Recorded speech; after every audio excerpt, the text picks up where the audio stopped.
Welcome to another episode of the Vital Strategies Podcast. In today's episode, we're going to give you a framework to use for planning. It can be tough as an entrepreneur fighting the fires that pop up daily. We're going to give you some time today to work on the business, not in it. We think this is critical for long-term success. It may not seem like it's possible to step outside of the business to work on it, but when we look at our most successful clients that are making between $2 and $15 million per year, they are strategically positioned out of the day-to-day activities. That didn't happen on accident. It also didn't happen overnight. We understand that. So we're going to give you the tools today to start growing in that direction. We have developed free resources that you can download to help you craft a vision for where you want to go with your life, as well as the tools that you can use to plan for the year, quarter, and all the way down to your top priorities for each day. You will want to stay to the end to see how all of these pieces come together and how we reset those limiting beliefs that are holding you back. So let's dive right in on how to construct an effective plan for your business and your life. I'd like to start off by asking you to consider spending considerable amount of time on your planning. It is really important. My suggestion would be to carve out 2 or 3 mornings, spend a few hours each day working on your planning. Then give yourself some time to go for a long walk or work on a hobby where you can let your subconscious mind just continue to work on the issues that you've identified in your planning sessions earlier. You'll be surprised about the revelations that come to you when you give your mind the freedom to work on its own.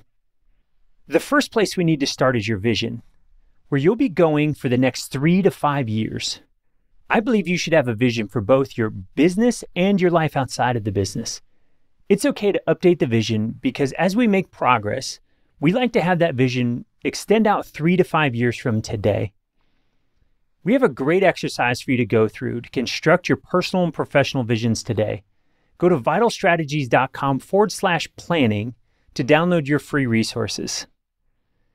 Here are the key components to a compelling vision. First, it needs to have clarity. The vision needs to be clear to whoever reads it. They need to understand exactly the direction that you're heading. It needs to be inspiring. It creates a life that you're excited to pursue. I think vision boards are great, but at the end of the day, I want you to be able to close your eyes and just see yourself in the motion picture, living it. You hear it, you can smell it. It's full color, it's all around you, you're immersed in it. Let's have it be future-oriented. I want it to draw you into the future, okay?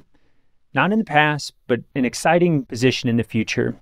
It needs to be ambitious. It won't be easy. There are some great books on happiness, and they all seem to point to the fact that when we have to work towards things, put in the hard work, we are most satisfied in life. Let your vision be an ambitious challenge you're willing to work towards. Now, it also needs to be feasible. While ambitious is great, it needs to be realistic and achievable. A vision that's too far-fetched can be demotivating because it feels unattainable. There needs to be alignment. The vision should align with the core values and the people that are involved in achieving it. Next is detail. We need to provide enough detail to guide decision-making and strategy, but be broad enough to allow for flexibility and adaptation as circumstances change. A great example of this is Netflix and Blockbuster. Blockbuster had a vision for being the best in-store video service rental company on the planet. Netflix had a vision for delivering convenient in-home entertainment. We know how those stories played out. Next is communication. It needs to effectively communicate a story that people get excited about. And then commitment. This needs to be something you're committed to. If your vision just sounds nice, throw it away and start over. It needs to be something that you're excited about and willing to pursue even when it's difficult. When decisions are made, the vision is going to be a reference point for you to look back to and help you decide which direction you're going to go. All right, now that we've crafted our vision, we're going to identify our core values. In the free resources available at vitalstrategies.com/planning, we also have an exercise that will help you identify your core values. Our vision and core values are essential when we're crafting meaningful long-term goals. For example, here's our core values. First is love for our team, clients, and community. Now, it's important that it's top of the list, and it's also important that we have team, clients, and community listed there.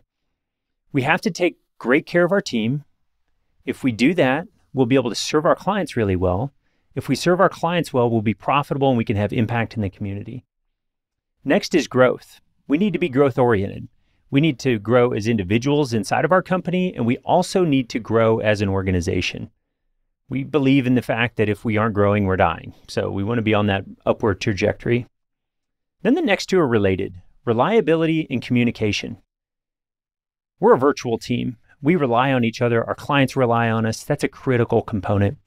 But we also understand that things aren't going to go well at times. Things will get off track. We need to communicate those. We just need to make sure that everybody understands what's happening and why it's happening. So communication is a critical piece to our organization as well. So love, growth, reliability, and communication are our 4 core values. They help us make decisions. They help us impact the people that we work with and really shape the direction that we're going. That leads us to our goals. We want to establish a 5-year goal and a 1-year goal. Now, generally, these goals are revenue and profit focused.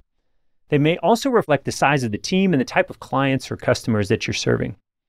Let's start by breaking that down on what a good goal looks like. I like goals. They set our intention and help us create excitement for what is possible. So a good goal is a SMART goal. SMART stands for specific, measurable, attainable, realistic, and time-bound. A poorly designed goal is I want more revenue. A slightly better goal is I want to increase revenue by 10% and maintain a 15% profit margin. A really good goal is I want to increase revenue by 10% from 6.7 million to 7.4 million and maintain a 15% profit margin that nets at least $1.1 million of profit by December 31st, 2024.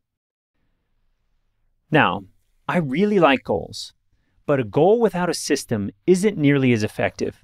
It's really just a dream. And here's what I mean by this. If you want to increase revenue by 10%, I now need a system that I can create that will help me get those results. So for example, if we've grown our business by speaking at 2 or 3 conferences every year, if we want to hit our targets, we've decided that by speaking at 6 industry conferences for our ideal clients out of the 18 that are held each year, we should be able to easily hit our growth targets. At those speaking events, I'll have a call to action for new clients and free resources available to attendees that are on the fence. Then we'll have an email marketing campaign that follows up with new prospects every week with quarterly sales calls to see if we can get the prospect to convert. All of this will be scheduled on the calendar and automated through the contact management software we use.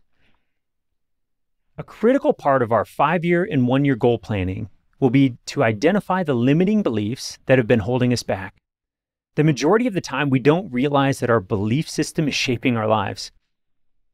There are concepts that we are holding on to that are limiting our ability to make tremendous forward progress.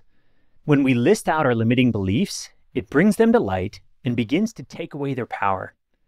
Now, this might seem ridiculous, but when I started looking at my limiting beliefs, started surrounding myself with people that were thinking on a different plane, our growth skyrocketed. We started doing real estate deals with extra zeros. We started working with a different level of client. It was great. This all happened about 20 years ago and was some of the best decisions that we made. Now, I still find myself, when I do this exercise, having limiting beliefs that we have to address. And it's amazing how when you just list them, you bring them to light, you start thinking about how ridiculous they are, it allows you to move forward quickly. Or at the very least, it allows you to start problem solving around that issue. Now, this might be an area that you want to pursue counseling or coaching to help you move forward. I go to counseling every week. I think my inner game is probably the most important thing that I have. So I work on it consistently. I also have a business coach through C12. I don't know if there's a better investment than working on your mindset and mental health. You can download the goal sheets that we use to plan our business and our lives at vitalstrategies.com/planning. Now, once we have those goals outlined, we are going to establish a primary objective for the different areas of our life. The primary objective is the first project we need to complete to get us toward that goal. It might take a short period of time to accomplish, or all year, but we're going to have a primary focus. I don't know if I can overstate the importance of focus. If we go back to the Latin root of the word priority, it is prioritas. Prioritas means first in rank. I don't know about you, but there can only be one thing that is first. Having multiple priorities, this is something we've done recently, is an intellectually lazy way to go. We should decide that there is a most important thing and give that item our attention before we move on to the next thing. The way that we're going to determine our priority is create a list of all the projects that need to be considered. I love this quote by Tim Ferriss. Efficiency is doing things right. Effectiveness is doing the right things. By deciding to do less, we can do things that are essential and more valuable, but are generally more challenging. It is easier for me to respond to 50 emails than it is to create a new product for the business. The new product has the potential to create tremendous value for the business, and the emails could have waited or been delegated to somebody else. Now, I love the Stephen Covey paradigm shift of putting the big rocks in first. The big rocks symbolize the most important things in our lives. Then there are these smaller tasks that we have to do every day. And if we think of a cylinder, and if we put the big rocks in first, it's amazing how all of the small things will fit in around it. But if we do the small things first, we just don't have the time to do the important things. I shape my day around this principle.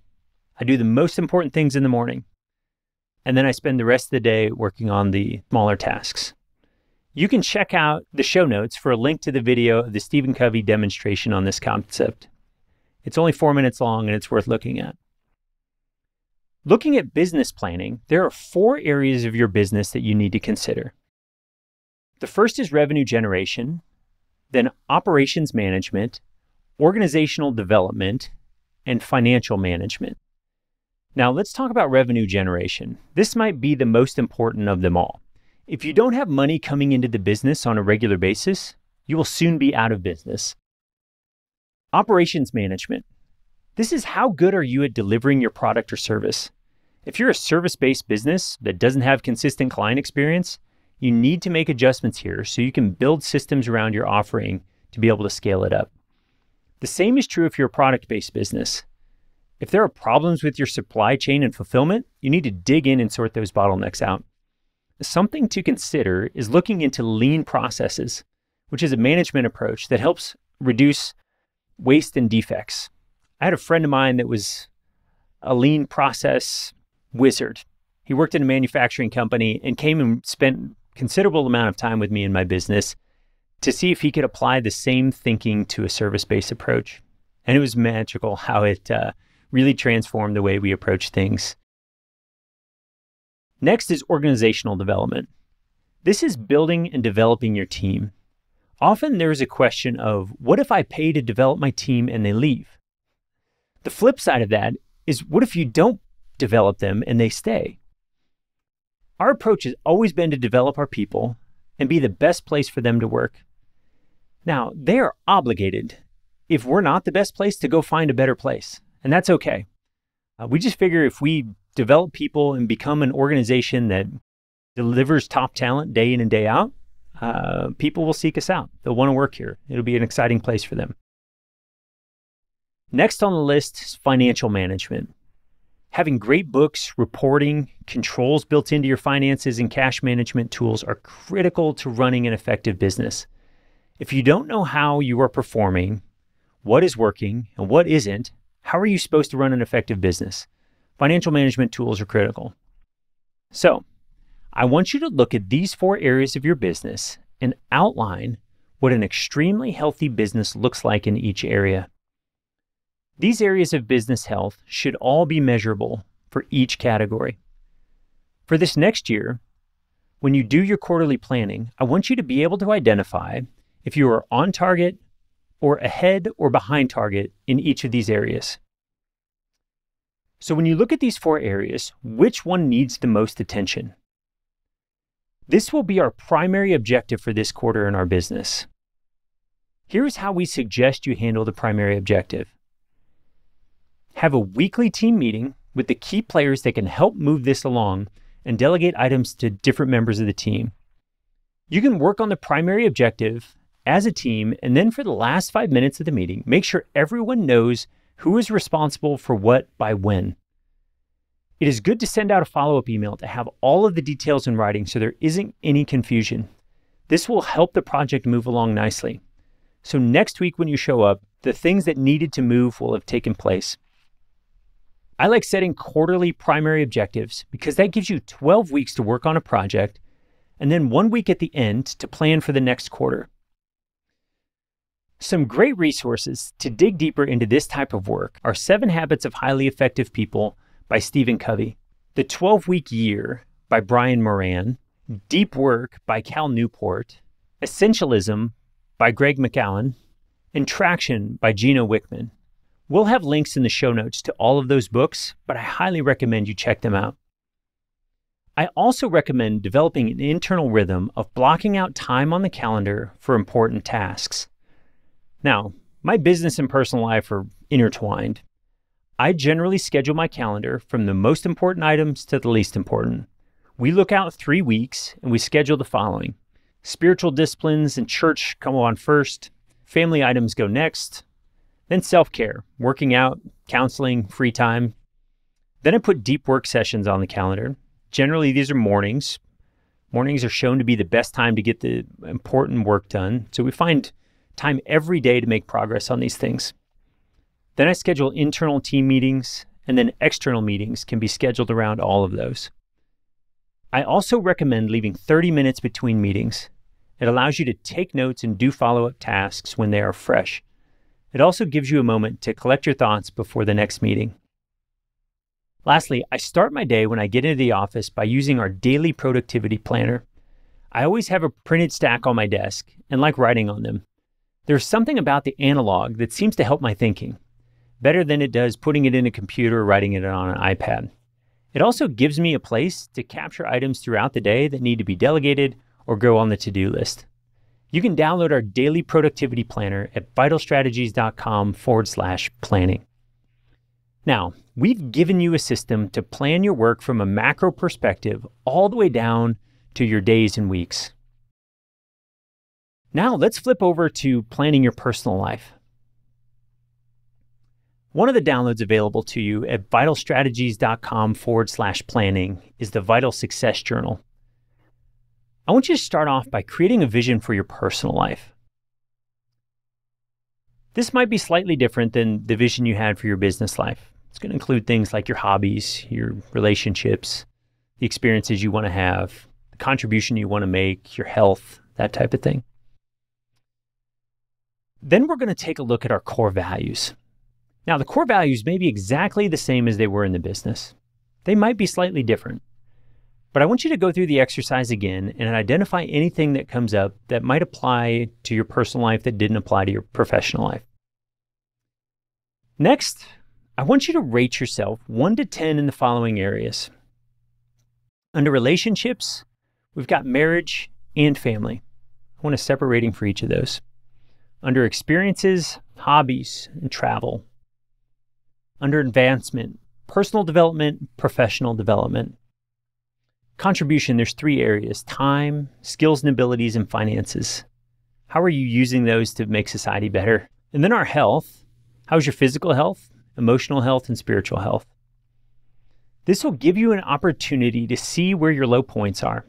You are much better served to take a 2, which is in the danger zone, to a 5, than you are a 5 to an 8. When you look at your lowest areas, pick the 3 that need the most time and attention. Then complete a goal sheet for these 3 areas. Once you're done with the goal sheet, start working on building a process that you can implement for each one of these.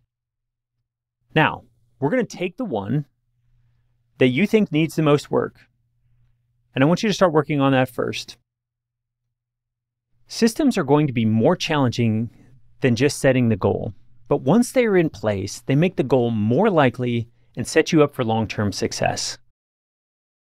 Now let's take a look at opportunities to build a system for each area of your life that matters. Starting with relationships. If you are married, it is your most important relationship. It's more important than your kids, your friendships, your work, your extended family, because there isn't another person that you're as closely connected to. Your marriage affects nearly all other relationships.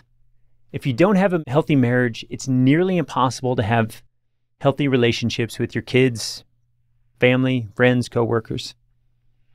I've got a few recommendations that I think makes a lot of sense. One, I think marriage counseling is great. Find a marriage counselor, go on a regular schedule. That's the system you could set up. Julie and I have both gone through counseling, both individually and together, and it's been wonderful for our relationship. Two, there's some great books that you can read. John Gottman and Terry Real have some wonderful relationship books that you should check out. I recommend spending time, scheduling it on your calendar, where every week you and your wife could talk through another chapter that you've read through.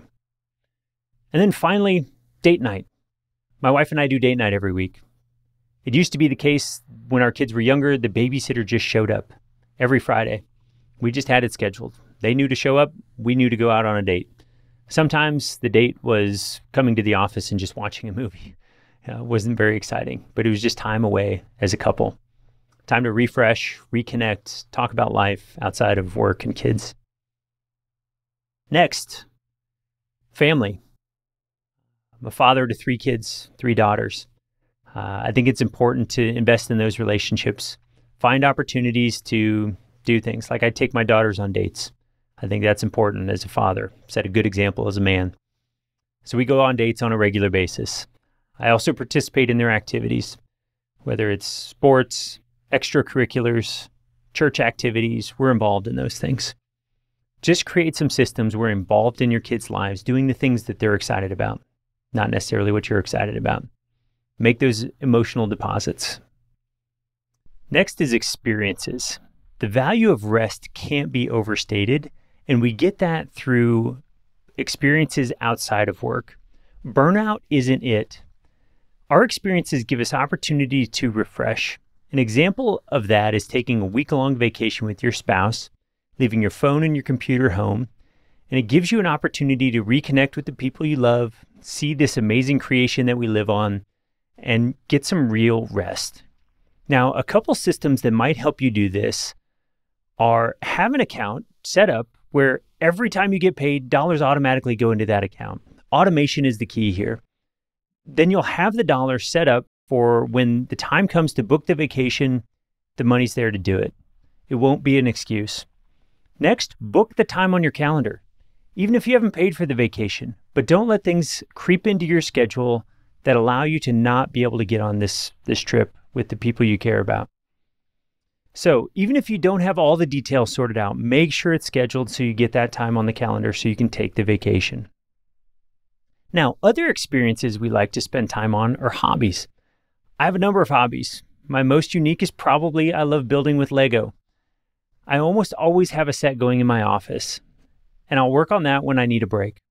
Now, if you want to learn how to play guitar, a system you can set up is to find a guitar, buy it, and then find somebody that can give you lessons. Pay for 3 or 4 months in advance, book the time on your calendar, and just make that a priority. It'll be great for your time, energy, mental health, all of those things to just spend the time committing to this hobby. Now, the same could be said for dance classes, cooking classes, or anything else you want to learn and enjoy.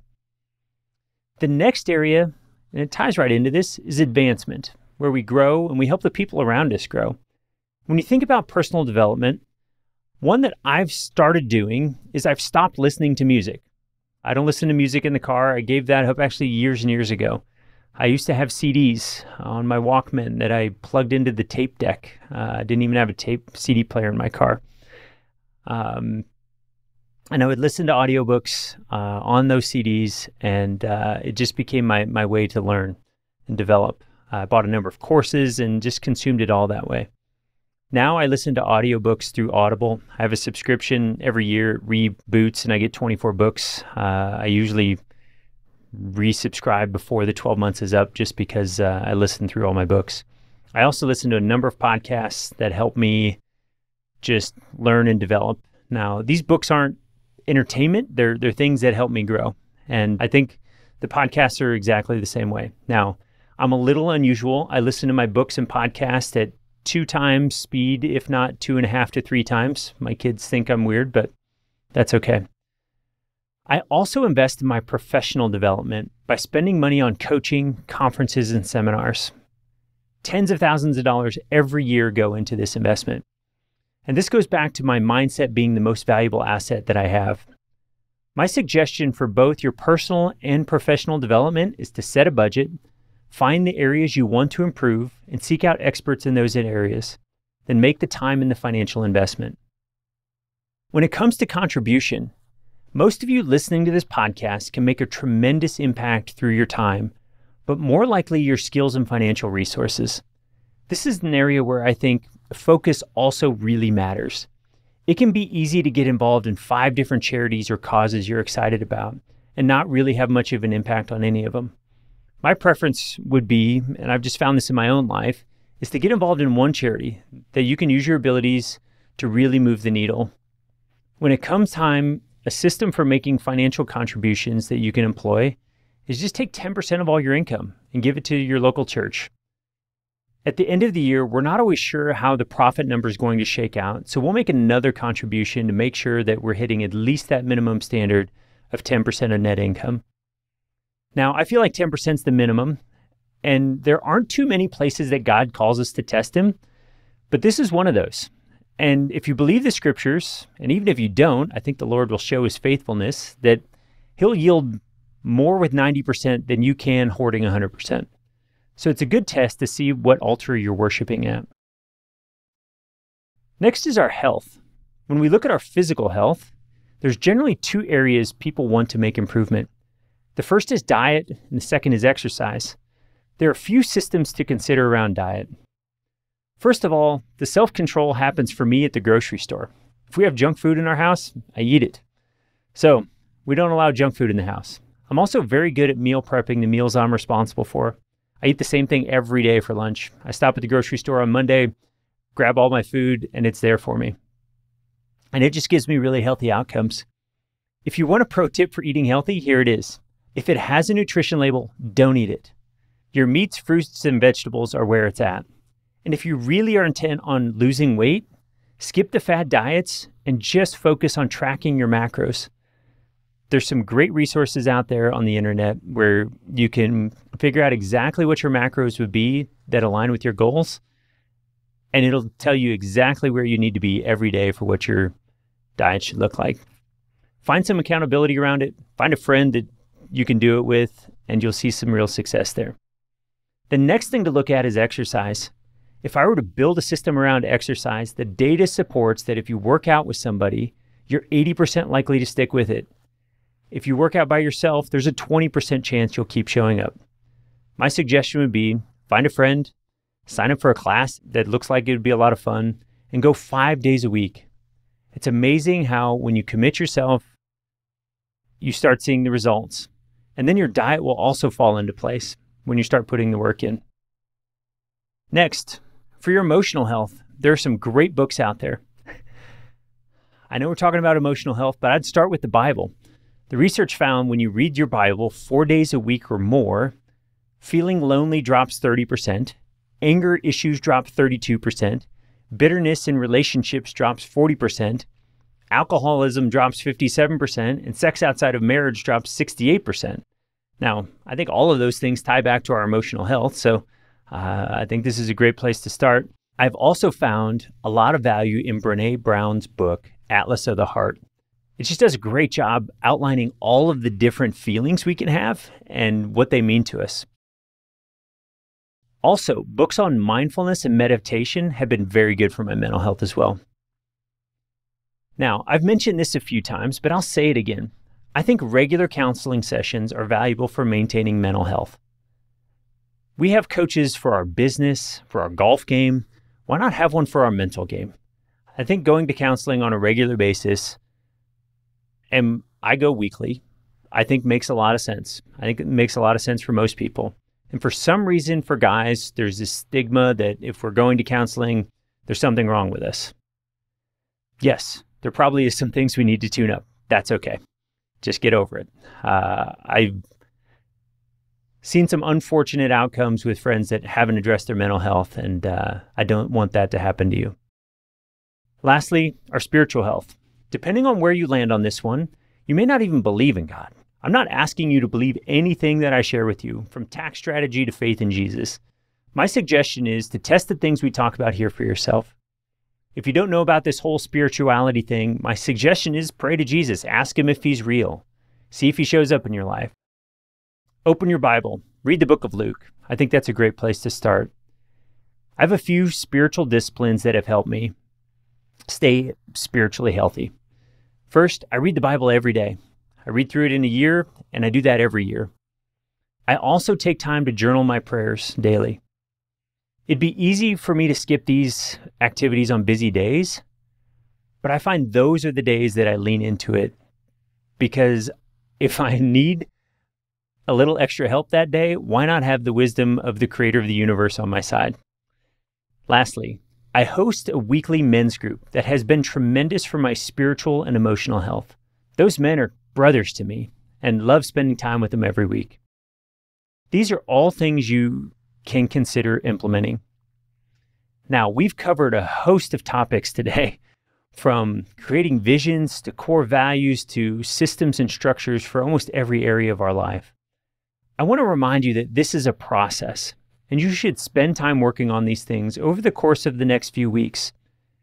And you'll continue to revisit them quarter after quarter, year after year, and that's okay. Use the free resources at vitalstrategies.com/planning as your tools to guide you through the process so you can have 2024 be the best year yet. You'll be in a position to do the hard things that will lead you to a great life. I'm proud of you. Keep up the good work. Thank you for listening to the Vital Strategies podcast. For links to the resources mentioned in today's show, see the show notes at vitalstrategies.com/episode 8. Take action today and download all of the free resources we discussed at vitalstrategies.com/planning. Don't have another year of mediocre results. These tools will set you on the path to the best year yet. Make sure you listen next week when we have a great discussion with David Barnett. We're going to look behind the scenes of what it takes to buy and sell a business. This episode will be sure to help you build more wealth so you can live a great life.